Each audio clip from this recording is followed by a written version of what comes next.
சூரியன் வந்து எந்தெந்த ராசியில் உச்சமாக இருக்கிறாரோ அங்கே வந்து சனி பகவான் நீச்சமாயிடுவார் அப்படின்னு சொல்கிறாங்க. ஸோ பலன்கள் வந்துட்டு தீய பலன்கள் வந்து கெடு பலன்கள் வந்து கொஞ்சம் கம்மியாக இருக்கும் அப்படின்ற மாதிரி கேள்விப்பட்டிருக்கேன். இது எந்த அளவுக்கு உண்மை சார்? இரண்டே விஷயம்தான்.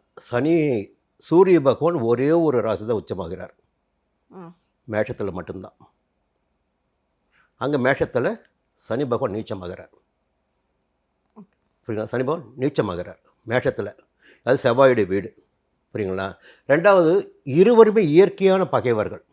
சூரியனுக்கு சனி ஆகாது, சந்திரனுக்கும் சனி ஆகாது, செவ்வாய்க்கும் ஆகாது. நீங்கள் இந்த விஷயம் பார்க்கணும்.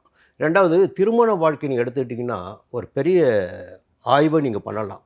கடக ராசியுடைய வாழ்க்கை, கடக லக்னத்தில் பிறந்தவருடைய வாழ்க்கை, சிம்ம ராசினர் வாழ்க்கை, சிம்ம லக்னத்தில் பிறந்தவர் வாழ்க்கை. புரியுங்களா? இந்த திருமண வாழ்க்கை ஒரு ஆய்வு எடுத்துக்கிட்டு ஒரு பெரிய விஷயங்களை உள்ளே போக முடியும். ஏன்னா 7ஆம் இடம் களத்திர ஸ்தானம். அது நட்புகள் கூட பார்த்திங்கன்னா இவர்களுக்கு நிலைப்பதற்கு வாய்ப்பு அதிகமாக இருக்காது. சிம்மராசிக்காரர்களுக்கும் கடகராசிக்காரர்களுக்கும் நிலைத்த நட்பு என்பது ஒரு கேள்விக்குரியதாக இருக்கும். அப்போது சனியும் சூரியனும் பகைவர்கள், சந்திரனும் சனியும் பகைவர்கள். அவர் உச்சமடைகின்ற மேஷத்தில் போயிட்டு இவர் நீச்சமாகிறார். புரியுங்களா?